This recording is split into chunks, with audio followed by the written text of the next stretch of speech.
joy embodied on the streets, and joy about the great beauty of this planet and the gift that it is to be alive on it. The procession is it's an awe-inspiring thing to me because all of this stuff is handmade.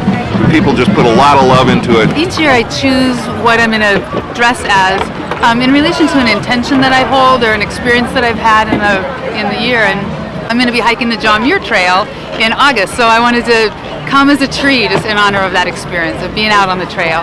We made a 16-foot long skunk. Her name is Sage. Yeah, and She's going to smudge the route. Yeah, yeah. He's been dreaming of a skunk for For a some few years now. But it took it. This skunk has been years in the making. Super fun, super energizing, exciting. It feels good.